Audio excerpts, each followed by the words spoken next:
selamat malam Bapak dan Ibu. Welcome to BrainFit Talks. Senang sekali Anda bisa bergabung bersama kami malam hari ini. Perkenalkan, saya Nancy Peter, saya Master Trainer dan Brain Fitness Specialist di BrainFit Indonesia. Menjadi host Anda malam hari ini, dan bersama dengan saya ada partner saya juga, adalah Mr. Irfan Wanata. Halo Mr. Irfan. Halo Miss, halo semuanya, selamat malam. Apa kabar Mr. Irfan? I'm good, hopefully everybody is good. Semoga Iya semuanya nih. sehat-sehat ya. Iya, staying safe and keeping healthy ya. Minum Betul, banyak betul. vitamin. Iya, oke. Mr. Irfan adalah seorang master trainer juga dan brain fitness specialist di BrainFit Indonesia. Nah, tentunya ada sepertinya ada Bapak Ibu yang baru pertama kali join nih ya sama kita Mr. Irfan di BrainFit Talks ini. Jadi kami mau izinkan kami introduce, memperkenalkan sekilas mengenai BrainFit sebelum kita mulai obrolan kita malam hari ini. Ya, saya share screen. Perkenalkan Bapak Ibu, kami BrainFit didirikan di Singapura tahun 2001. Kami bersyukur bangga bisa merayakan tahun ke-20 anniversary kami. Tahun ini kami memasuki tahun ke-21. Ya. Selain di Indonesia dan di Singapura, BrainFit telah hadir di beberapa negara lain. Di Indonesia sendiri sudah 12 tahun.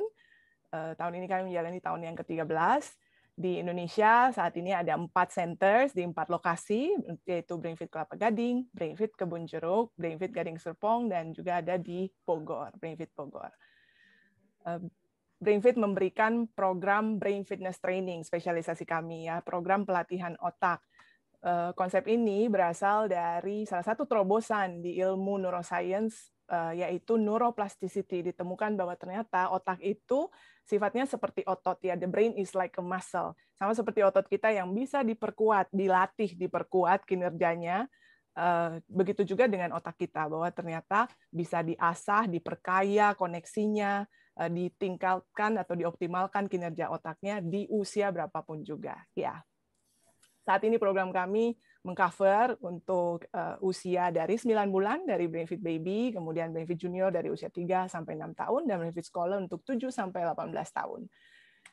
Kami berafiliasi dan berpartner dengan beberapa institusi lain dan bangga telah mendapatkan beberapa rekognisi dari partner kami. Ya, itu dia sekilas mengenai BrainFit, Bapak Ibu. Dan topik kita untuk malam hari ini, kita bincang-bincang mengenai bagaimana menghadapi anak yang mudah cemas dan mudah cengeng. Ya, tentunya perbincangan kita malam ini tidak lengkap, tidak lengkap tanpa kehadiran Miss Iren. Saya mau perkenalkan Miss Iren. Glad you can join us. Halo Miss Iren. Halo semua, selamat malam. Halo Miss. Halo Miss Iren. Ya, Miss Iren adalah seorang master trainer dan di BrainFit Indonesia, certified play therapist dan seorang parenting coach. Ya, welcome Miss Iren. Thank you. Iya. So, Miss Iren dan Mr. Irfan, topik kita malam hari ini bagaimana menghadapi anak yang mudah cemas.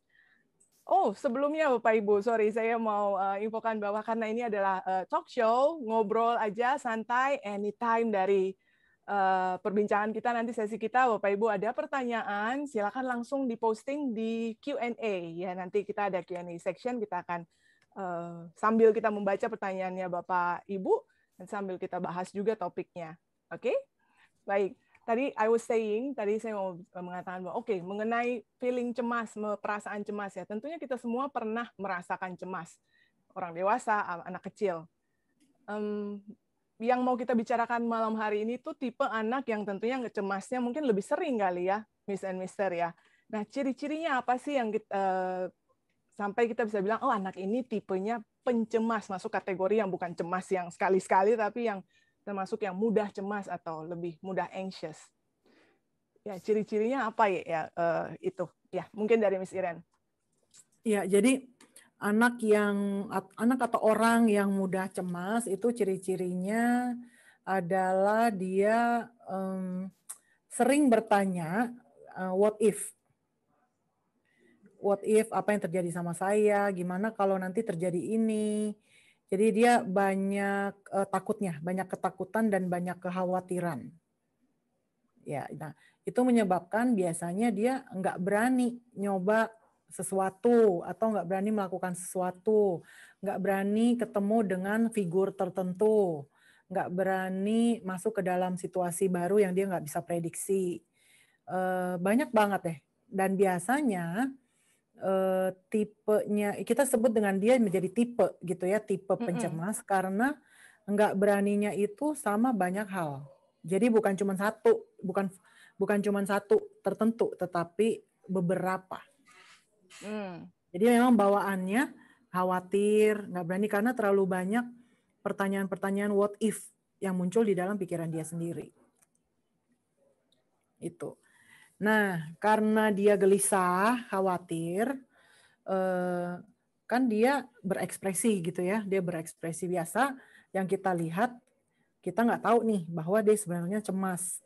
Biasanya ekspresi anak-anak, terutama yang belum bisa banyak verbalnya atau belum mampu untuk mengkomunikasikan kekhawatirannya dia, biasanya keluarnya dalam bentuk cengeng, nangis terus gitu ya, sering nangis atau marah.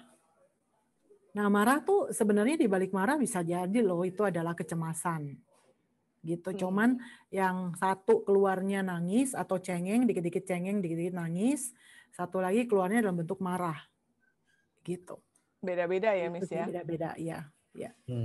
Tapi tadi kayaknya yang paling perlu digarisbawahi itu kalau ini terjadi di banyak hal ya, Miss. Kalau cuma satu atau dua hal, kayaknya semua orang pasti punya rasa takut sebetulnya gitu ya, Miss. Ya, Tapi kalau terjadinya betul. banyak, nah itu yang bisa kita katakan, oh anaknya memang tipe pencemas atau anxious gitu ya, Miss ya. Ya, I think kapan itu menjadi sebuah concern adalah ketika kecemasan itu terjadinya di beberapa hal berulang-ulang atau artinya cukup sering sampai menjadi hambatan dalam proses belajar, dalam proses interaksi, dalam proses growing, self development dan lain-lain atau perkembangannya. Itu sudah mengganggu. Nah, itu sampai ke titik yang kayaknya itu sudah harus di-address dengan serius.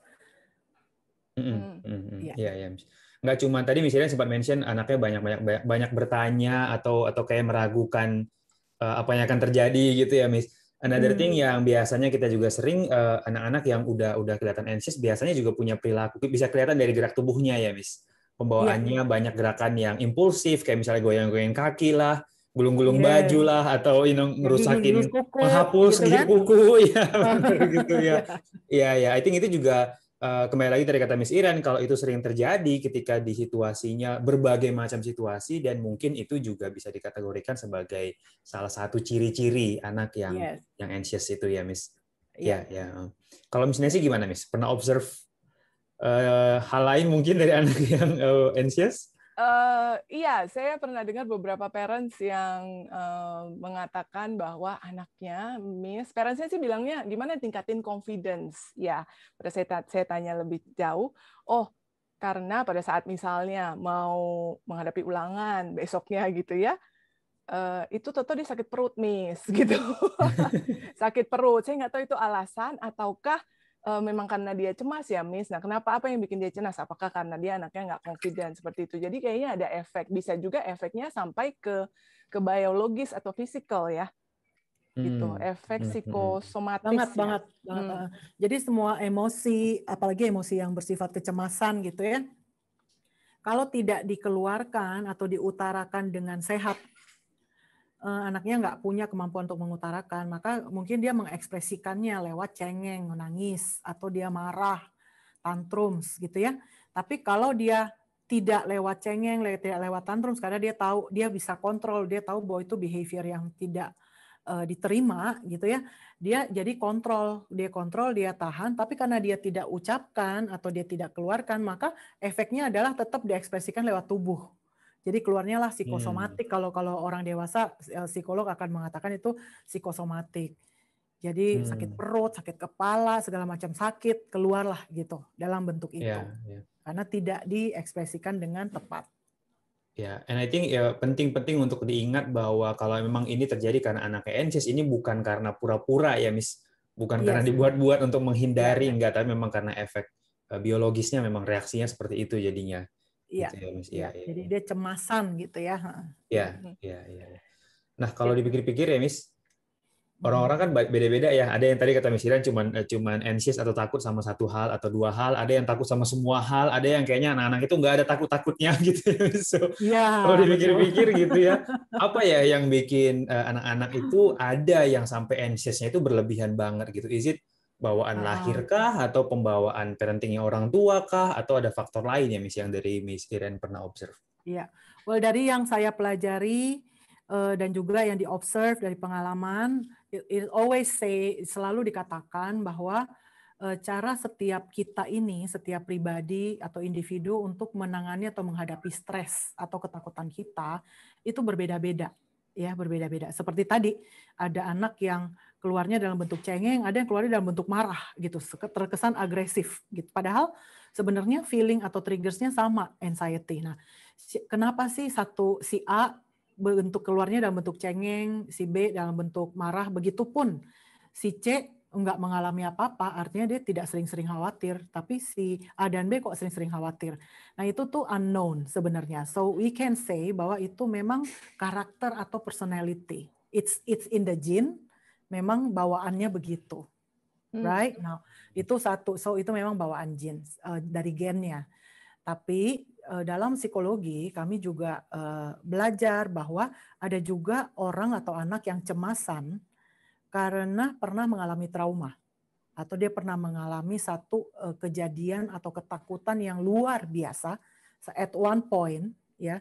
Setelah itu untuk selanjutnya ke belakang seterusnya tiba-tiba gejala itu muncul. Jadi a very traumatic event dia melaluinya gitu ya.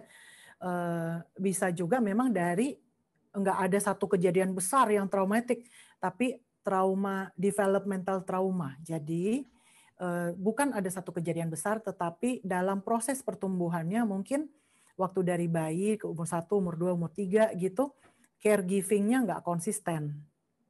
Dia nggak membuat anak itu tidak bisa memprediksi rasa aman atau tidak aman.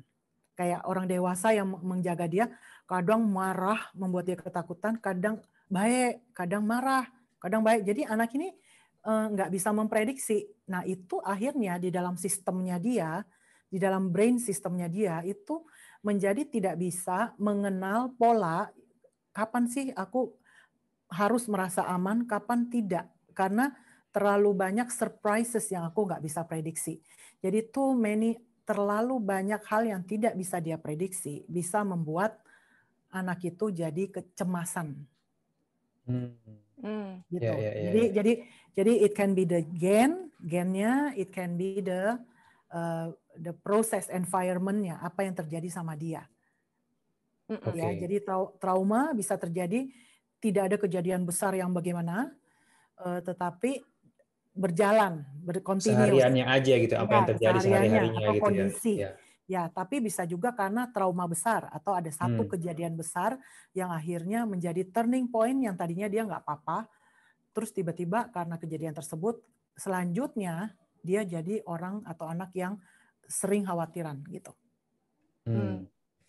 Jadi anything can be the cause, bisa jadi penyebabnya. Ya. Oke. Saya terpikir mungkin juga saya terbayang kalau anak yang mungkin tadinya pencemas, ya ada tendensi untuk lebih mudah cemas. Tapi kalau nggak di spot dengan tepat atau nggak ngeh, maka penyebab bisa environment atau upbringing-nya juga bisa tidak ditangani, jadinya kurang pas, bisa membuat jadi tambah menjadi pencemas ya Miss Iren ya. Iya, iya. Kalau tidak dikenali, kemudian dicoba untuk memperbaiki approach gitu ya. Maka kondisi kecemasan itu menjadi berkelanjutan. Akhirnya growing up menjadi orang dewasa yang cemasan juga ya, maksudnya kita kan melihat ya orang dewasa banyak yang cemasan gitu loh. Dan yang lebih prone terhadap jadi anxiety akhirnya lead ke mental health issues yang sekarang kayaknya sedang banyak terjadi di masa pandemi ini juga kita mendengar angka tersebut. Iya. Iya. Kayaknya jangankan kejauhan ya Miss, kalau orang dewasa, anak juga kayaknya efeknya pasti parah juga ya Miss. Ini imagine mereka pergi ke sekolah itu selalu dengan penuh rasa takut, nggak even though kayaknya di sekolah itu udah kita ngerasain itu rutinitas sehari-hari yang biasa, tapi buat anak-anak yang punya anxiety besar itu selalu menjadi hal yang menakutkan gitu ya, Miss. Sekolah, ketemu guru yang sama itu pun juga bisa menjadi hal yang menakutkan untuk mereka gitu ya, Miss. Yes. Karena keluar dari rumah kan tempat mestinya misalnya katakan rumah menurut dia adalah tempat yang aman. Tapi begitu dia harus pergi sekolah, the first day of school, dia akan ketemu dengan orang baru yang dia nggak tahu itu bakalan siapa, teman baru yang dia nggak tahu itu bakalan siapa, bagaimana nih aku harus menghadapi ini, menghadapi itu. Jadi so many unpredictables. Begitu banyak hal yang dia nggak bisa prediksi. Nah itu bisa memunculkan kecemasan. Bisa jadi nggak ya, Miss, ini yang membuat anak-anak, ini banyak orang tua yang bilang kalau anaknya itu ketemu pelajaran baru itu yang pertama muncul adalah ini susah, aku nggak bisa, aku nggak mau. Do you think itu bisa juga nggak ya, Miss, hasil dari anak-anak yang terlalu anxious ini? Padahal cuma ganti pelajaran aja, ganti topik atau ganti chapter misalnya. Do you think itu bisa jadi? It could be kecemasan, tapi itu ada hal lain sih, itu bisa juga karena masalah skill gitu ya. Kalau kecemasan itu biasanya gini, belum terjadi, dia sudah terganggu. Seperti overthinking mungkin ya, Miss. Iya, jadi memang bawaannya overthinking. Okay. Kalau misalnya dia menghadapi pelajaran, ini pelajaran baru disodorin di depannya, nah itu kan sudah ada gitu ya. Terus dia menolak dulu, bisa juga karena cemas gitu. Tapi ada hal lain. Mungkin kan other things ya, kayak dia ngerasa dia nggak yakin sama kemampuannya dan lain-lain. Tapi kalau cemas itu biasanya belum terjadi, dia sudah overthinking dulu dan akhirnya dia cemas duluan. Gitu ya. Contohnya misalnya contoh. One of the case that I work with, jadi anak ini remaja. Jadi it's very obvious ya, remaja yang mengalami anxiety itu, misalnya dia mau kenalan sama seorang teman baru. Ya kalau remaja yang ya normally biasanya ya udah kenalan aja dong gitu ya. Tapi dia sebelum mau mulai dia nggak mulai. Kenapa? Gimana kalau dia nggak jawab WA aku? Gimana kalau akhirnya dia lihat aku terus dia merasa nggak suka sama aku, dia nggak mau jadi teman aku? Gimana kalau habis itu dia sudah kenal sama aku terus habis itu dia blok nomor aku? Gimana kalau dia ngomongin aku? Banyak banget gimana-gimananya. Padahal melangkah aja belum. So and those thinking, pemikiran itu valid gitu sebenarnya buat dia kan. Gitu. We find it weird kayak belum juga nyoba gitu, right?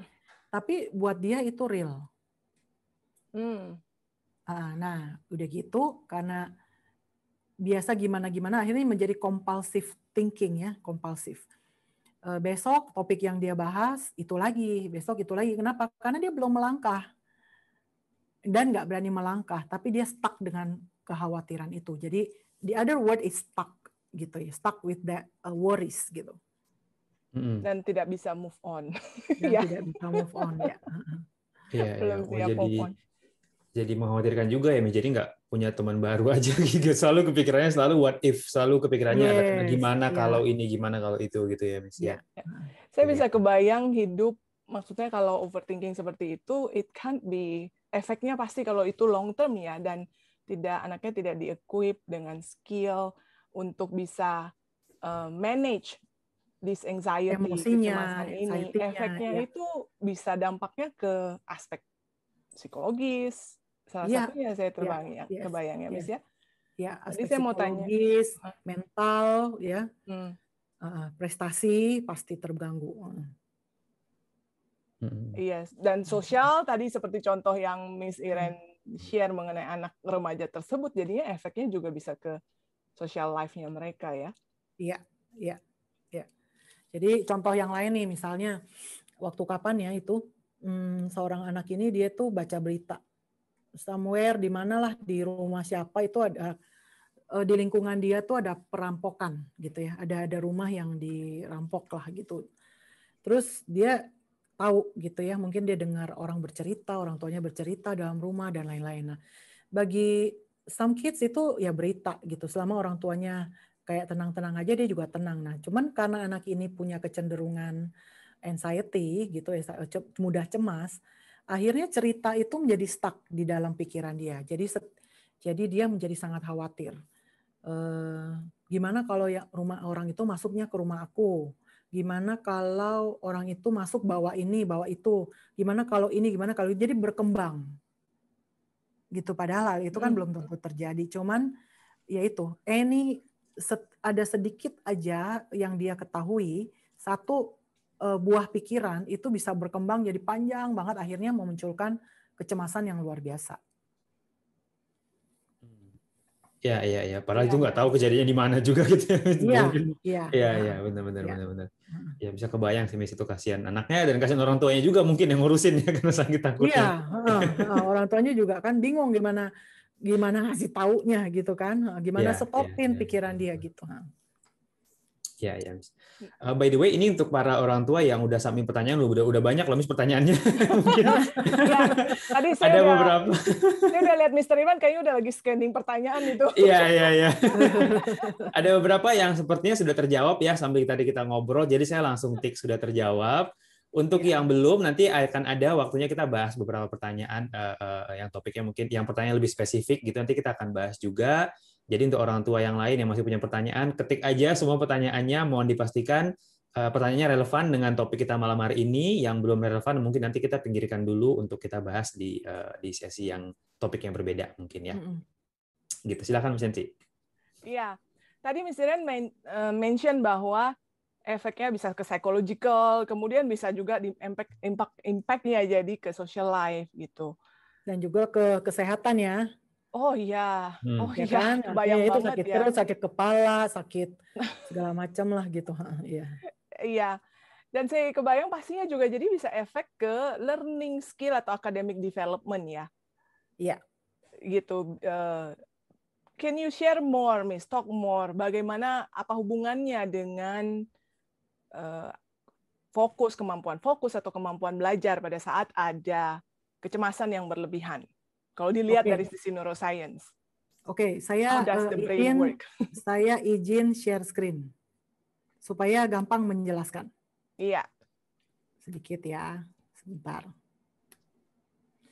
So this is the brain, right? Ini brain kita. Nah, amigdala, ini bagian brain yang di tengah-tengah ini bagian brain yang namanya the limbic brain. The limbic brain di bagian bawahnya ini ada yang namanya amigdala. Ya, nah, ketika seorang anak sedang mengalami anxiety atau cemas, berarti otak dia itu mendeteksi bahwa dia berada dalam situasi yang tidak aman, mengkhawatirkan, ya kan? Jadi amigdala ini mulai mengeluarkan alarm, cemas, tidak aman, right? Now, ketika amigdala ini sudah menjadi merah, bukan benar-benar merah ya, artinya benar-benar kasih tahu dia warning gitu ya. Maka the brain, seluruh bagian brain yang seluruhnya ini itu langsung berkurang fungsi bekerjanya supaya seseorang individu ini bisa fokus kepada upaya mengamankan diri atau penyelamatan diri. Begitu sistem kerjanya otak, ya kan? Nah, seperti kita tahu bagian frontal lobe ini, frontal depan ini adalah kemampuan untuk fokus.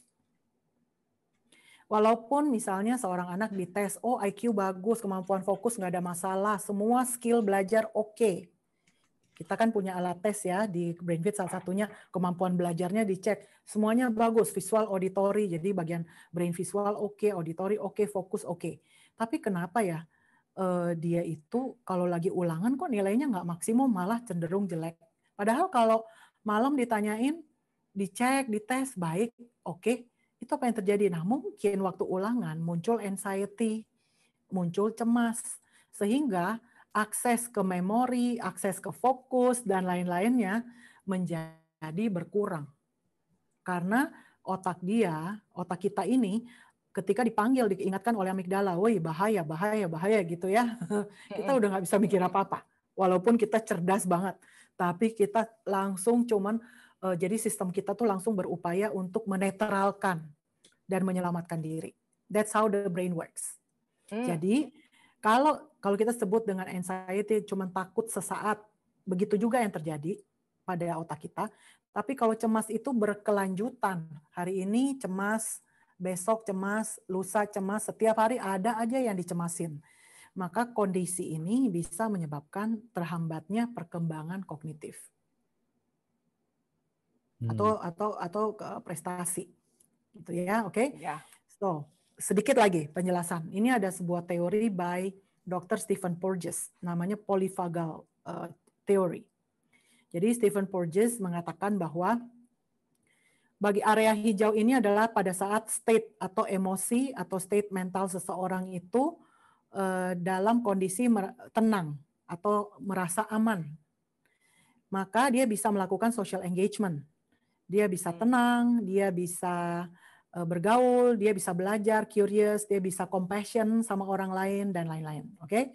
Nah, naik sedikit, begitu kita merasa, aduh kita dalam keadaan yang nggak aman ini, kayak sebenarnya kalau saya bilang saat ini, mungkin di saat COVID ini, look, everybody is actually in this state. Antara border, antara kuning dan hijau. Nggak ada orang yang benar-benar ada di hijau nih kayaknya sekarang ini ya, di our tone. Tapi karena kita orang dewasa, kita masih bisa fight ya, kita bisa tenangkan our sympathetic nervous system. Nah, tapi anak-anak, dia jadi frustrasi, anxiety, fear, ini semua ada di sini. Maka dia nggak bisa berfungsi dengan maksimal. Ya, naik lagi, akhirnya dia freeze. Nah, ini sudah kondisi psikologis yang memang udah butuh penanganan ya, seperti dia sudah depresi, dia sudah shutdown, sudah masuk ke dalam disosiasi, ini sudah kondisi klinis. Tapi keseharian kita sebenarnya kita mainnya di kuning dan hijau. Sebaiknya jangan sering-sering ada di kuning karena jadinya kita nggak bisa mikir. Oke? Nah, itu yang terjadi sama anak-anak ya. Kenapa sih secara akademik terganggu juga jadinya gitu, karena basically the brain, otaknya nggak bisa bekerja dengan optimum because of kecemasan tersebut. Jadi sebenarnya kecemasan itu mirip sama takut reaksi otaknya ya, Miss. So just bayangin aja kita belajar terus ada yang ngancem istilahnya gitu ya, Miss. Kan pasti nggak bisa mikir gitu ya. Memang sih nggak ada yang ngancam beneran sih, tapi reaksi otaknya itu seolah-olah seperti ada yang ngancem. Betul. Gitu ya, nggak aman aja. Pokoknya otaknya menerjemahkan situasi dia sebagai tidak aman. Nggak ada yang nakut-nakutin dia karena dia sebenarnya overthinking dia. Menakut-nakuti diri sendiri. Tapi otaknya menangkap menjadi tidak aman dong. Gitu. Jadi sistem syarafnya itu sudah langsung bekerja overreacting. Padahal situasi di luar biasa-biasa aja. Ya, itu juga yang menjelaskan kenapa pada saat berada dalam situasi sedang merasa gugup, bisa making more mistakes, yang biasa ngomongnya lancar mungkin, atau performance-nya lagi di rumah. Oh, saya sering dengar parents ngomong ini. Di rumah dia bisa, Miss, gitu ya, tapi pas ujian atau pas di depan langsung blank semuanya. Nah, itu yang terjadi tuh di dalam otak ya. Yes. Karena di rumah dia merasa aman, dia merasa nggak ada ancaman apa-apa gitu ya, the brain feels safe. Itu dia ada di area hijau gitu. Ya, atau bisa juga kebalikannya ya, Miss. Somehow di rumah yang anaknya merasa tidak aman. Yes, ada juga kita kan menghadapi case-case di mana malah di rumah yang dia tuh banyak melakukan kesalahan atau apapun gitu. Jadi tergantung environment. Tergantung bagaimana otaknya menerjemahkan situasinya dia. Jadi penyebabnya bisa dari overthinkingnya sendiri, bisa juga memang dari stimulus dari luar, yaitu environment. Yes. Ya. Oke. Menarik banget ya, erat kaitannya dengan otak dan reaksi di dalam otak. Mr. Irfan banyak banget udah questions ya, kayaknya kita bacakan ya beberapa pertanyaan. Sebelum kita masuk ke question, kami minta partisipasi Bapak Ibu untuk mengisi polls berikut ini. Ya, apakah polls-nya sudah muncul, Mr. Irfan? Sudah ya? Sudah, Miss. Ya. Mohon partisipasinya Bapak Ibu untuk mengisi polls untuk kami bisa mengenal profil Bapak Ibu yang hadir bergabung dengan kita malam hari ini. Berapa usia anak Anda? Boleh pilih lebih dari satu jawaban.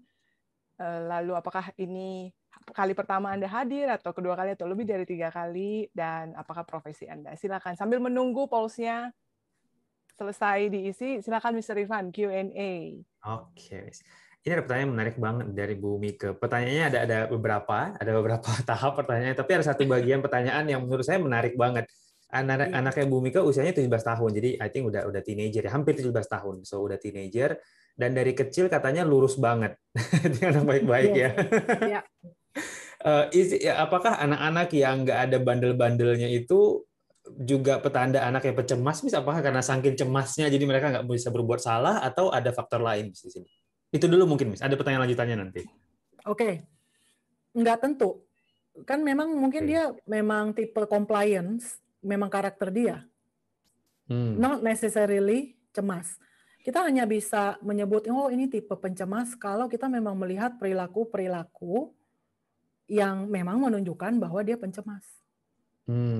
Nah, kalau dia nurut-nurut aja itu ya memang tipe compliance sih, memang karakter dia begitu. Nah. Ya, tapi bukan berarti juga anaknya bukan pencemas gitu. So basically itu dua hal yang berbeda gitu ya, Miss. Dua hal yang berbeda. Compliance, satu pencemas gitu ya. Nah, ini tambahannya, Miss.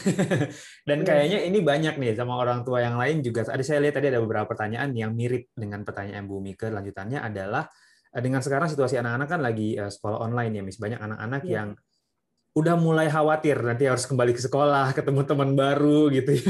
Ya. Ada nggak ya, Miss, specifically ketika anak-anak mengutarakan hal tersebut, bilang gitu ke orang tuanya, apa yang bisa orang tua sampaikan ke anaknya, Miss, untuk meyakinkan, untuk menenangkan mereka lah intinya gitu, bahwa nanti ketika udah kembali sekolah itu, everything is going to be fine, atau ada teknik komunikasi yang bisa kita share, Miss? Oke. Ini sebenarnya masuk ke dalam strategi, tapi nggak apa-apa since ditanya, jadi saya share. Untuk menghadapi anak yang tipe-tipe, bukan tipe lah ya, pokoknya begitu ada pertanyaan cemas yang diutarakan, pertama-tama tuh kita harus bersyukur.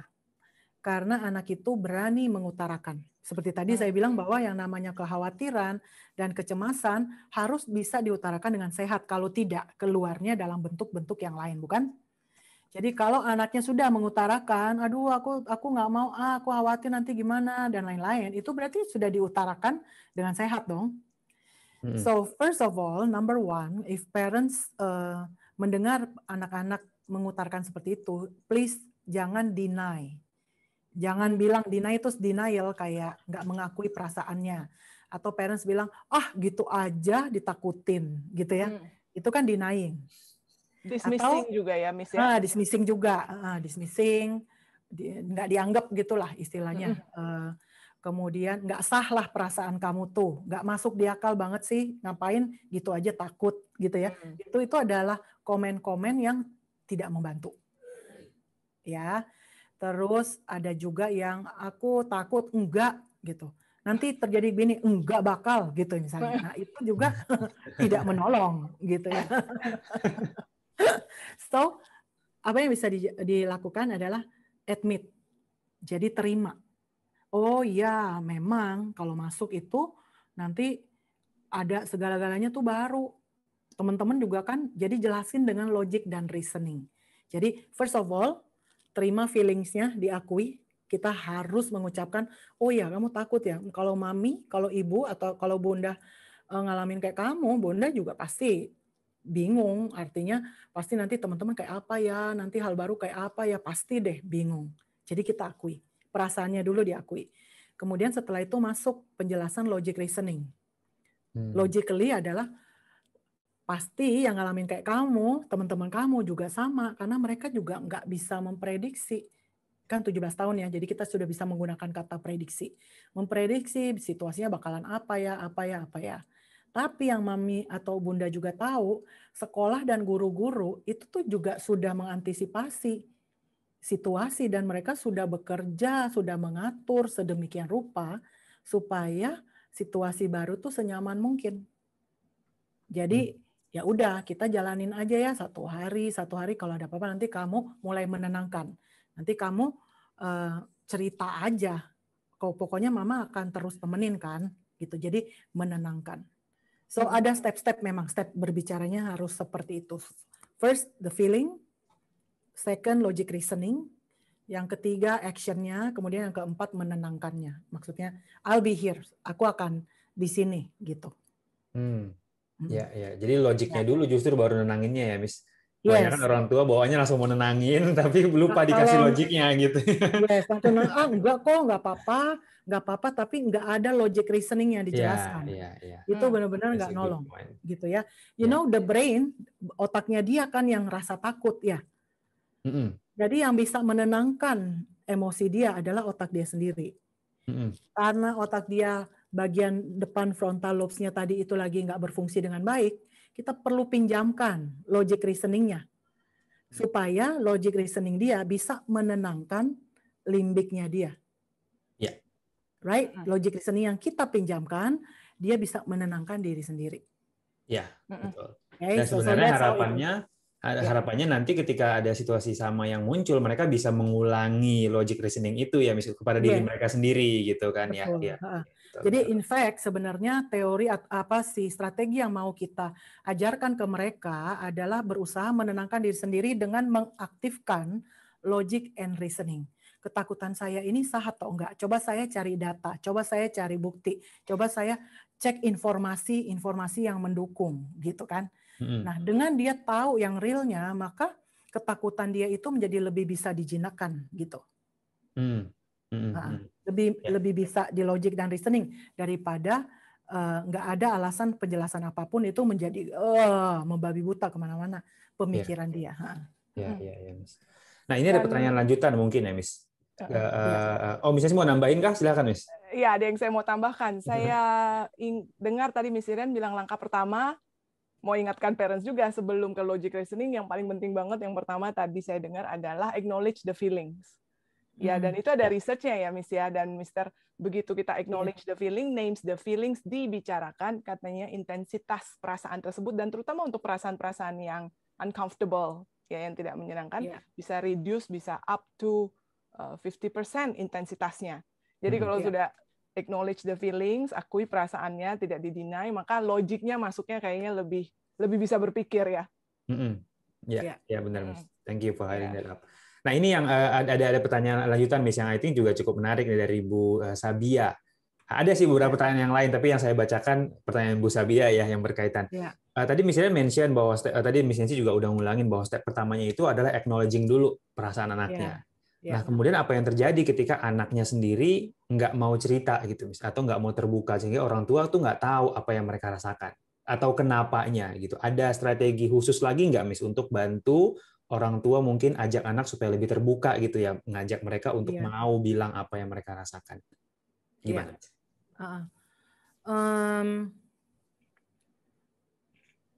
Ini kayaknya panjang ya. Panjang ya, Bu ya. Karena apa yang membuat anaknya tidak merasa aman untuk terbuka itu ada historinya mungkin ya. Ya, tapi yang singkat deh. Panjang itu sebenarnya kita punya loh T4Mom dengan judul How to Talk So Kids Will Listen. Sebenarnya itu satu sesi full dibahas gimana caranya berbicara supaya anak mau terbuka gitu ya. Itu kan kayak 1 jam sendiri gitu ya. Nah, tapi sekarang dengan cepat aja tips. Kalau anaknya tipe yang nggak bisa mengutarakan, nggak bisa ngomong duluan gitu ya. Tapi kita lihat nih gaya-gayanya dia nih, ciri-ciri behaviornya kayaknya lagi banyak pikiran, ada sesuatu yang nggak bisa dia selesaikan dengan oleh dirinya sendiri, tetapi juga nggak bisa dia utarakan. Tergantung usia, saya assume aja anaknya ya usianya. Kalau anaknya kecil, kita langsung aja. Kalau anaknya masih kecil, pasti kalau nggak cengeng, dia nangis, dia tantrum, dia marah gitu ya. Kalau yang nggak mau mengutarakan itu biasanya anaknya udah agak gedean. Karena dia sudah bisa kontrol perilaku, dia nggak marah, dia nggak tantrum, tapi dia diam aja juga gitu. Jadi kalau dia diam aja, biasanya adalah pendekatan dong ke anaknya. Tapi nggak langsung tanya, kamu lagi kenapa gitu ya. Ya kalau dia itu pertanyaan yang pendekatan yang nggak pas. Ya. So find the right time, cari waktu yang tepat. Spend time sama dia, diam-diam aja. Diam aja. Tetapi mungkin main bersama, lebih lama bareng-bareng gitu. Karena contoh deh, anak saya yang perempuan itu dia lebih tipe dibandingin yang laki-laki, justru yang cowok lebih mau ngomong. Tapi kalau yang cewek tuh lebih enggak suka berbagi cerita-cerita pribadinya dia ke saya. Tapi kalau ketika kita misalnya lagi masak bareng atau lagi ngobrol, lagi santai aja di kafe, pada saat sampai justru baru dia mulai, Mam, aku tuh begini, tanpa saya perlu tanya. Jadi dibuat sesantai mungkin, jadi tipenya begitu. Jadi harus tahulah tipe masing-masing anak. Kalau anak yang cowok sih, dia langsung aja, Mam, bisa nggak kita ngomong? Aku mau ngomong gitu. Baru aku sediain waktu, dia langsung ngomong aja. Itu kalau trust-nya, mungkin bonding-nya, trust-nya udah terbangun. Tapi dalam kondisi parents yang mungkin belum terbiasa melakukannya, maka mungkin bangun bridging dulu ya, sering-sering dulu ngobrol-ngobrol berdua, jadi supaya trust atau bonding itu terbentuk dulu. Ya, ada juga tipe yang bisa mestinya direct langsung kayak, belakangan mama lihat kamu kayaknya ada pikiran tertentu deh, tapi belum bisa di-sharing, belum bisa dibagi. Boleh nggak mama bantuin? Bisa juga kan langsung begitu. Terus belum ntar ya udah pokoknya kapan aja kamu siap, mama siap dengerin ya. Jadi kayak just open the door dan bilang I'm ready for you gitu. Nah, jadi tipe anak, I think parents akan tahu anaknya ini tipe apa, pendekatannya apa. Tapi yang pasti bridging atau bonding itu perlu dibangun terlebih dahulu. Ya, justru itu yang perlu di-spend waktu istilahnya gitu ya, Miss, untuk bikin bondingnya dulu gitu ya. Ya. Bridging and bonding, sorry Mr. Ivan. Ya, go ahead, Miss. Ada delay kayaknya. Bridging, bonding. Seseorang mungkin berpikir, oh ya namanya parents sama anak bonding udah otomatis, ternyata enggak ya Miss ya. Itu sesuatu yang harus building bonding trust antara parents dengan anak, itu sesuatu yang perlu dibangun dengan sengaja lewat building relationship ya, just like any relationship dengan trust. Ya, kayak misalnya kalau sebelumnya sudah ada kebiasaan dismissing feelings gitu ya. Aku takut, gitu aja takut, masa gitu aja takut, gitu-gitu ya. Lama-lama ya dia males juga lah ya, sharing, gitu, karena nggak dapat solusi, malah yang ada dapat judgment gitu. Right? Seakan-akan yang dia rasakan ini nggak tepat atau nggak benar gitu. Kalau sering-sering mungkin pola yang terjadi selama ini adalah dismissing. Mungkin parents tanpa sadar ya, karena memang untuk merespon dengan tepat memang perlu belajar ya kayaknya.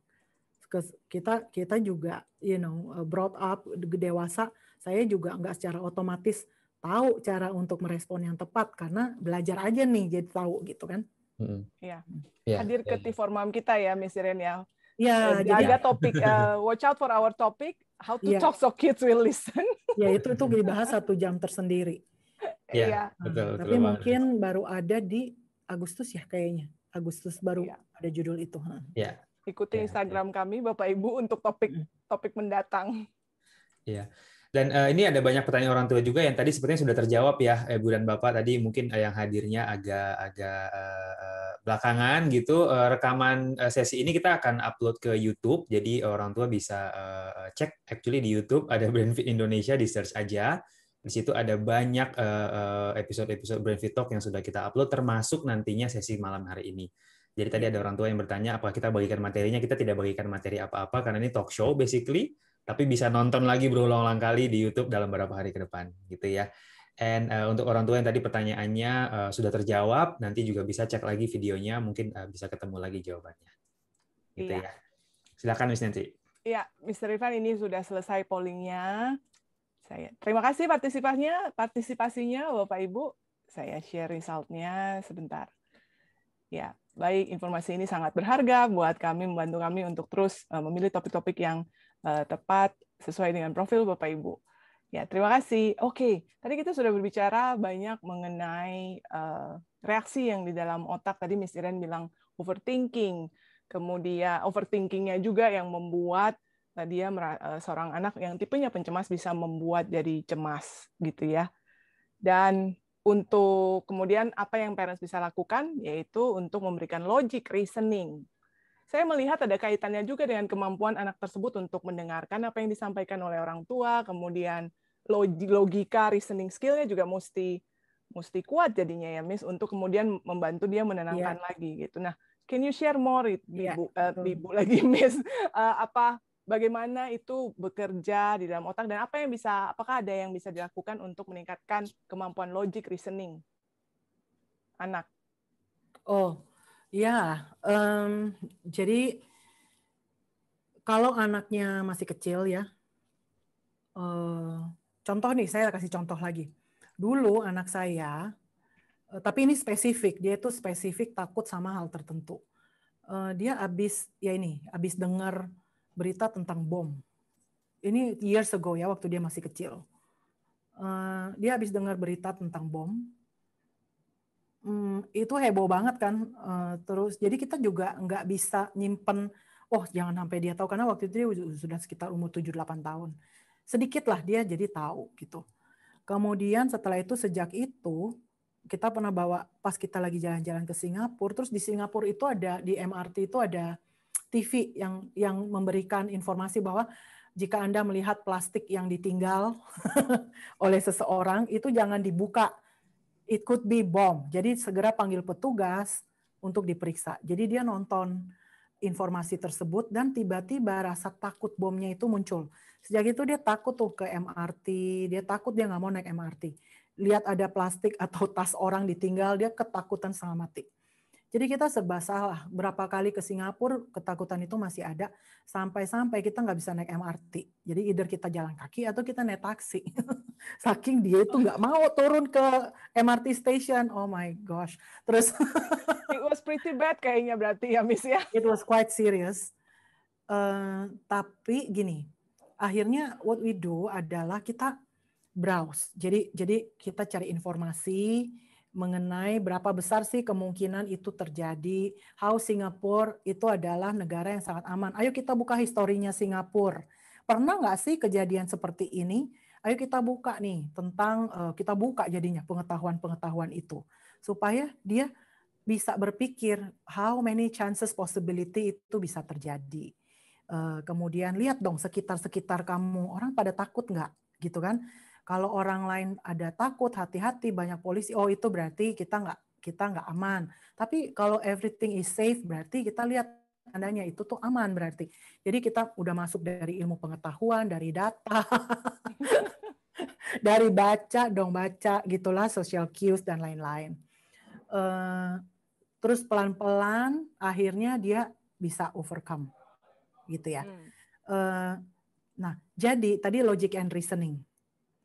7-8 tahun dia belum tahu gimana cari data gitu. Dia juga belum tahu Singapura dasarnya sebuah negara dikatakan aman gitu ya misalnya, dan pengamanan itu, sistem pengamanan itu bagaimana terjadinya gitu dan lain-lain.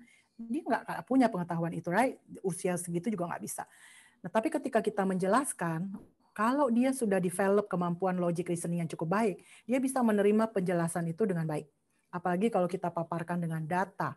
So kayak mathematics, probability dan lain-lain itu dia bisa terima. Ya. Tapi kalau anaknya kemampuan nalarnya itu belum berkembang sesuai usia dan kita memberi penjelasannya tidak sesuai usia, maka berapapun kita pinjamkan logic and reasoning dia nggak bisa masuk gitu. Jadi the feeling atau emotionsnya masih terus aja overacting gitu kan. Jadi no matter how you explain. So sometimes parents harus menjelaskan lagi dengan style atau tingkat level penjelasan yang lebih mudah lagi gitu. Kalau anaknya 5 tahun, nggak mungkin kan kita ngejelasin data negara Singapura kenapa kan nggak bisa. 5 tahun, what can you do? I think nggak ada. Yang ada ya udah naik taksi sama jalan kaki aja dulu sampai dia umur 7-8 tahun, barulah kita hilang sendiri ya, Miss. Ya, daripada dia tantrum dan dia tambah trauma gitu kan. Right? Kan kita juga nggak mau. So that's it. So it's very important to build a strong brain supaya kemampuan fokusnya kuat, kemampuan nalarnya bagus, terbentuk knowledge base-nya bagus. Whatever you do, akhirnya dia bisa menenangkan diri sendiri. Kan yang kita inginkan begitu. Ya, Miss. Actually, tadi kita ngomongin soal kemampuan otak ya, Miss. This is something yang definitely BrainFit bisa bantu gitu. I think saya mau highlight aja sih bahwa tadi kita sering ngomong soal ya logic reasoning-nya, diajak anak berpikir, lihat data dan sebagainya. Itu mungkin anak yang udah lebih dewasa gitu. Ya. Tapi kalau dari pengalaman kita juga, kita tahu bahwa banyak anak-anak yang anxiety-nya berlebihan itu karena hal yang tidak bisa dijelaskan, which is kalau kita dari brain training kita sebut itu sensorial mungkin ya, Miss. Yes. Banyak anak-anak yang sensorinya belum mateng, inhibisinya juga belum mateng, jadi boro-boro bisa mikir, selalu reaksinya takut dan selalu berlebihan. Yes. Gitu ya, Miss. Salah satu yang membuat overthinking, pikiran what if-nya itu keluar terus dan nggak bisa di-stopin, itu karena kemampuan inhibisi in frontal lobes, kemampuan remnya itu juga nggak bekerja. Jadi dia nggak bisa kontrol pikirannya. Right? Yeah. So what we do at BrainFit adalah kita train. Saya share lagi ya screen-nya. Ya, karena mungkin ada banyak hal-hal yang tadi kita nggak bisa spot dengan gampang ya, Miss. Kita ngomong soal logika, oke lah itu bisa keukur dengan gampang gitu ya, Miss. Mungkin ada area-area yang is very detail dalam otak kita yang kita nggak bisa lihat dengan mudah gitu ya, Miss. Mungkin bisa di-share gimana caranya, Miss. So you see, by strengthening, jadi brain ini kan isinya neurons. Neurons itu sama dengan muscle seperti otot, bisa dilatih, bisa diperkuat. Now, kalau kita latih, what we do at BrainFit adalah kita memberikan kepada mereka latihan-latihan termasuk physical training, latihan otot motorik gitu ya, koordinasi, rem, inhibition, kemampuan untuk kontrol baik pikirannya ataupun gerakannya dia ya, supaya dia kalau duduk bisa tenang lebih lama, termasuk kontrol flow of pikiran dia. Now, as we exercise the brain, what we do, we exercise the brain, kita kasih latihan-latihan, lama-lama the muscles become stronger. Otot atau neuronsnya atau koneksinya menjadi kuat. Jadi nggak mudah untuk jika amigdala ini atau kecemasan itu muncul, khawatiran itu muncul, atau stres, tekanan itu terjadi, the brain is quite strong untuk berhadapan, ada menenangkan si amigdala. Dan tidak mudah ke hijack, tidak mudah ke block gitu, because of the strong muscle yang terbentuk. So mungkin buat informasi gimana Miss exercise otaknya, exercise the brain fitness. So kita nggak punya waktu di sini untuk menjelaskan, but I would like to invite everyone yang mau tahu bagaimana sih brain fitness itu, apa yang dilakukan ya untuk exercise the neurons gitu, lewat latihan olahraga fisik yang seru juga gitu ya. Seperti ini anak-anak itu latihan di rumah, tetapi latihan-latihan yang dilakukan atau dirancang itu strengthen the brain muscle. Now please attend our information session. Ini dia, klik di chat ataupun foto aja, nanti bisa daftar dan datang ke information session. Di situ khusus dibahas tentang brain fitness dan bagaimana brain fitness ini membantu akademik, fokus, inhibition, impulse control dan lain-lain. If you attend, nanti akan diberikan gift certificate untuk any programs atau assessment yang diikuti. Nilainya 250.000. Okay, so we don't have the time, but hopefully you attend supaya bisa dapat informasi lebih banyak tentang brain fitness. Oke? Ya.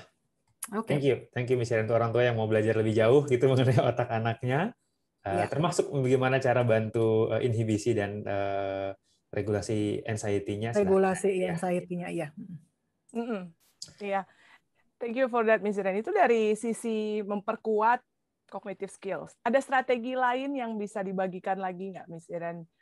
Selain tadi saya dengar dari Miss Iren adalah memberikan logic reasoning ya, dipaparkan dengan dikasih informasi, data apa yang mereka takuti. Apakah ada strategi lain lagi yang bisa kita bagikan nih, Miss and Mr. kepada parents untuk menghadapi atau membantu anak mengatasi rasa cemasnya yang berlebihan? Tadi kita sudah bahas beberapa strategi, don't deny the feelings, do not dismiss the feelings, ya. Kemudian juga ada pinjamkan logic reasoning-nya, kuatkan cognitive skills-nya. Apakah ada tips lain lagi nggak, Miss Iren? Kalau tips yang lain saya berkaitan sama kuatkan strengthening the body. Ya, ini another research ya yang mengatakan bahwa kalau seseorang atau seorang anak itu punya kemampuan body awareness dan body control yang bagus, maka dia merasa badannya atau dia kontrol tubuhnya ini lebih baik. Nah, ini memberikan rasa percaya diri dan boosting dan sangat membantu memberikan kekuatan kepada brain to overcome and regulate emotions. Jadi ada hubungannya banget antara kemampuan untuk mengontrol badan, ya motorik skills mungkin kita bilangnya ya, motorik skill, physical skills dengan kemampuan untuk regulasi emosi. Ya, ya, anak-anak yang punya sensory issue, ya, itu kebanyakan cemasan. Ciri-cirinya ya, kenapa? Karena dia merasa nggak bisa kontrol, jangankan nggak bisa kontrol environment, ngontrol tubuhnya sendiri aja dia nggak pede, because sensory issue, ya kan? Dia nggak, banyak hal yang dia nggak suka yang terjadi sama tubuh dia karena dia nggak bisa sensing dengan baik dan dia nggak bisa kontrol, not in control. Ya, jadi jangankan environment di luar dia, dirinya sendiri aja, tubuhnya aja dia not in control. Bagaimana kecemasan itu nggak tinggi, gitu loh. So work a lot on the body and sensory system, motor coordination. Jadi do a lot of strengthening the muscle and the koordinasi dan lain-lain supaya kontrol, at least kalau aku nggak bisa kontrol environment, at least aku bisa menguasai diriku sendiri dan itu pun sudah cukup untuk memberikan rasa aman. Ya. Dan betapa pentingnya itulah sebabnya physical training adalah bagian dari brain training. Physical training menjadi bagian dari brain training karena kita nggak bisa lepas dari itu. Ya. Betul banget, Miss Iren. Betul banget, Miss. Iya. Tips lain mungkin saya dengar tadi kembali dari ceritanya Miss Iren adalah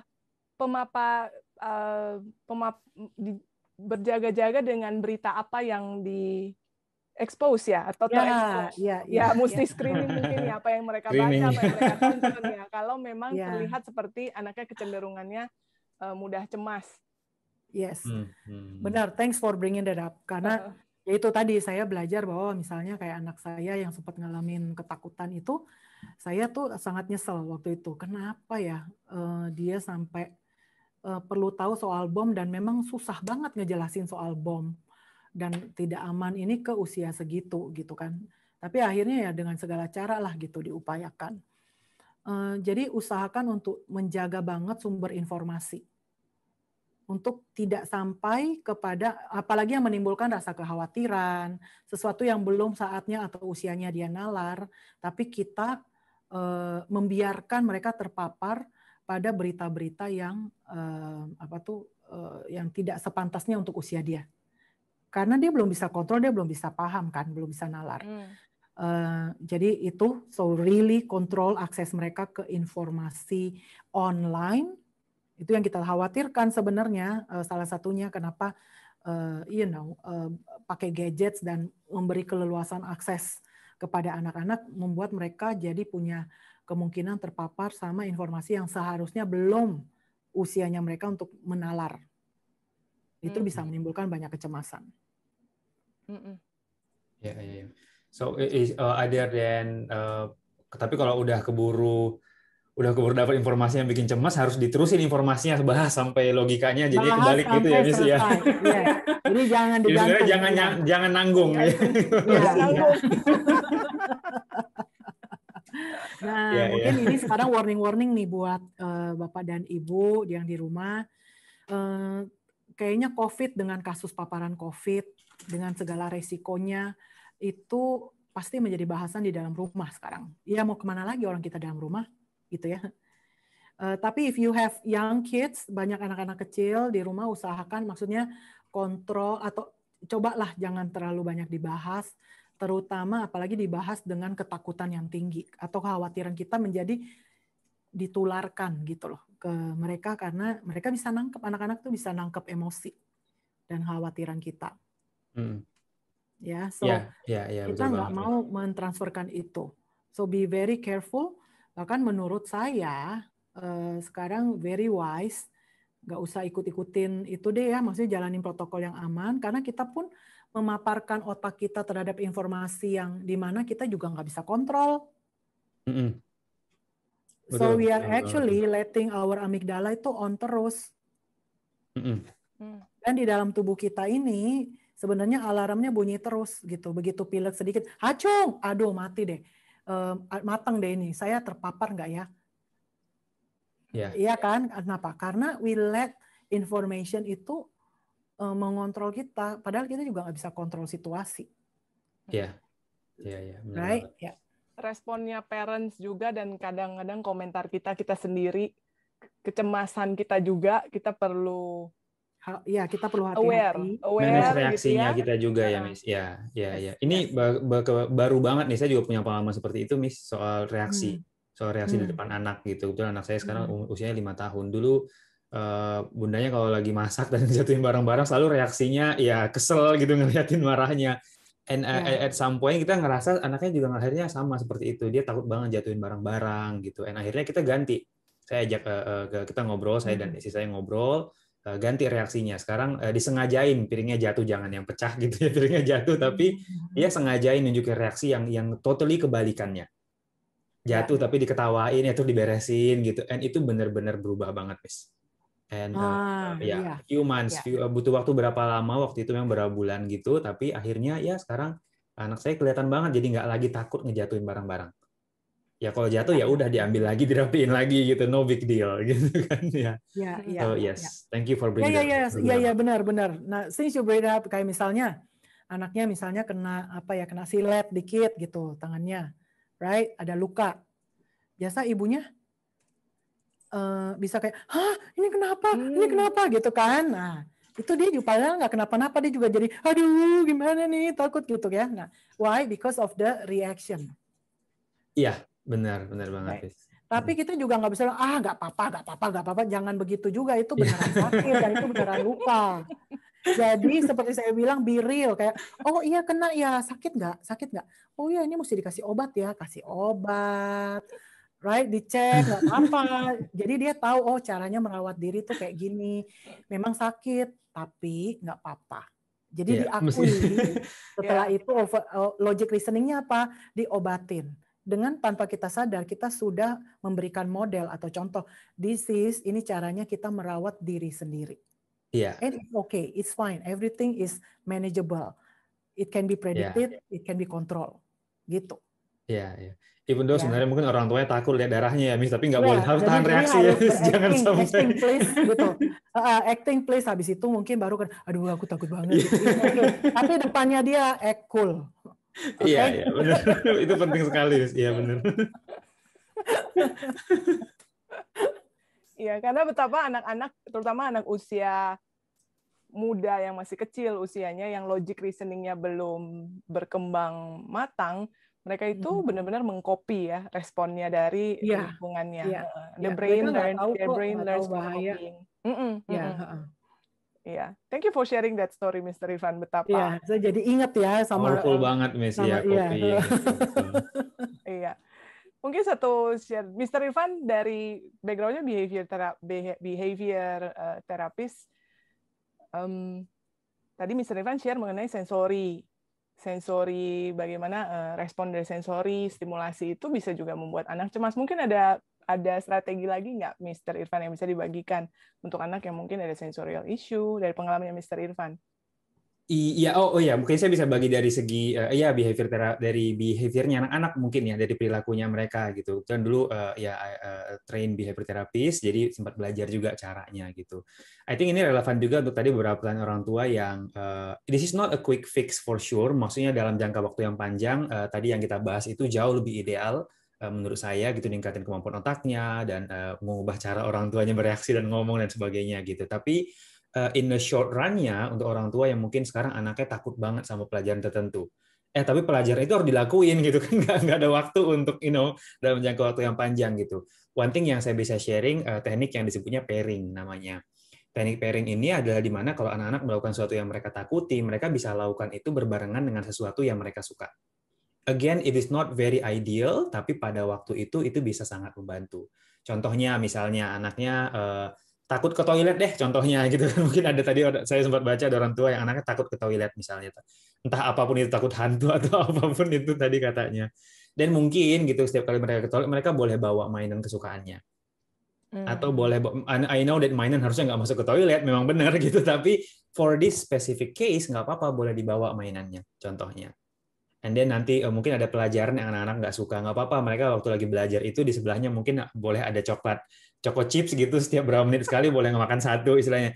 Just creating, basically situasi yang tidak menyenangkan itu yang membuat mereka takut itu agak sedikit dinetralisir dengan adanya sesuatu yang mereka suka, mereka rasa nyaman, mereka rasa kebalikannya lah, intinya seperti itu. Again, this is not bukan solusi jangka panjang, tapi untuk jangka pendeknya bisa cukup membantu.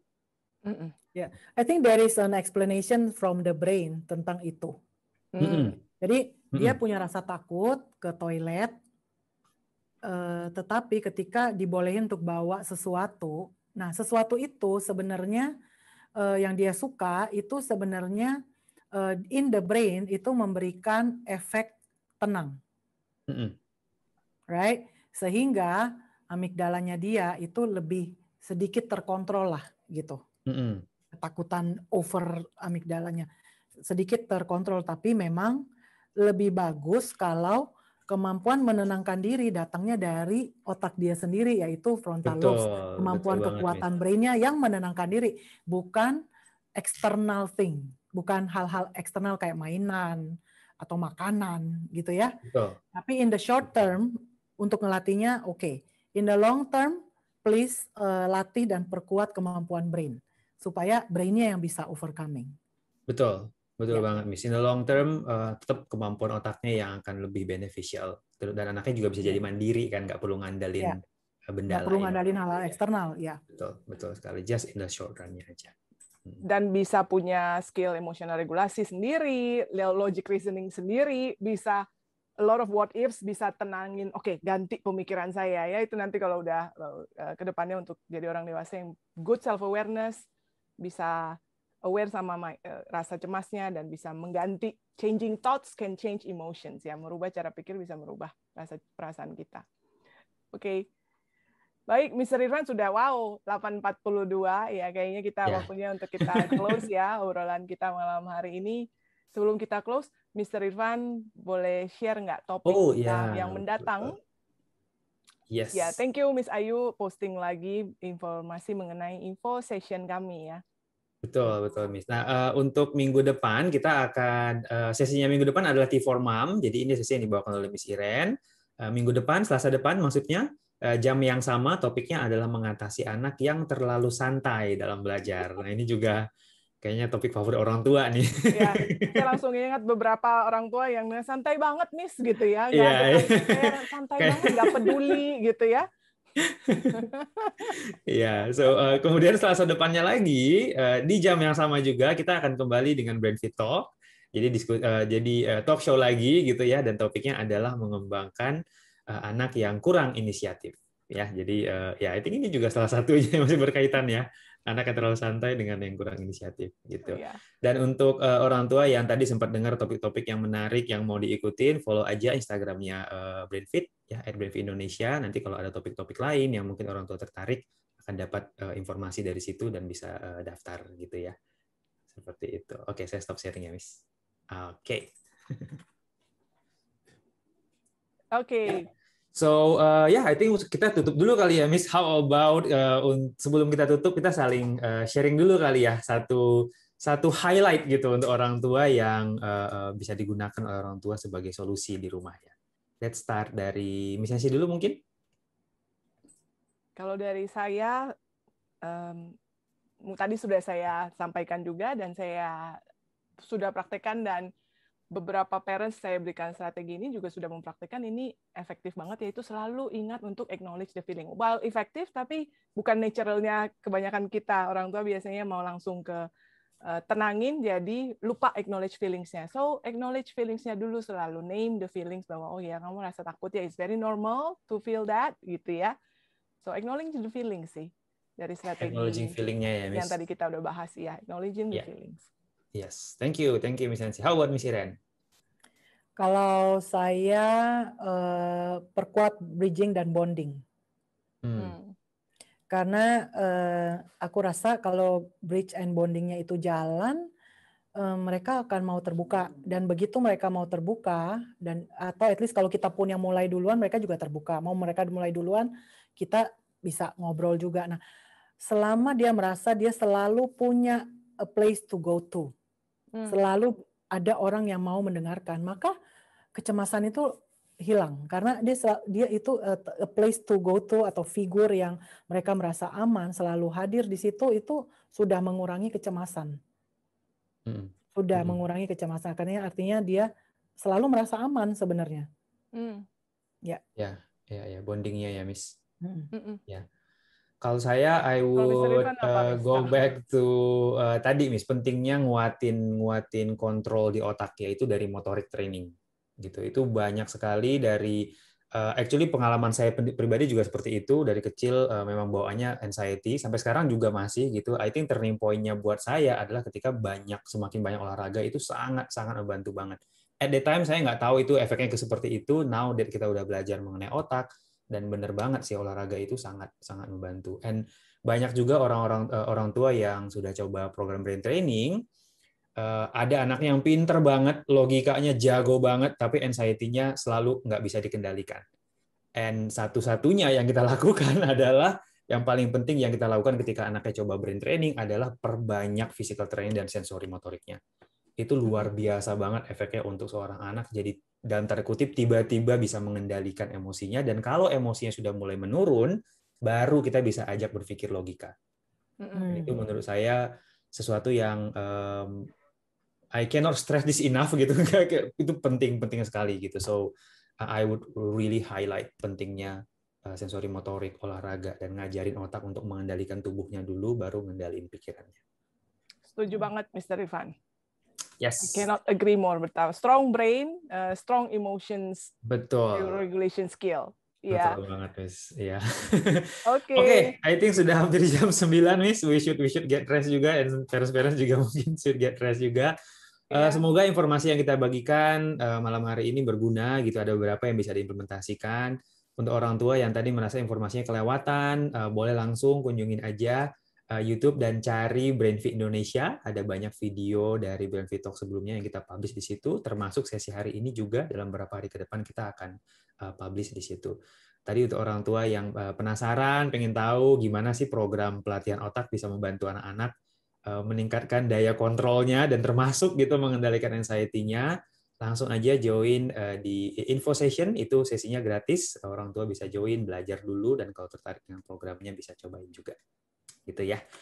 And I think that will be all. Terima kasih semuanya. Stay safe, stay healthy.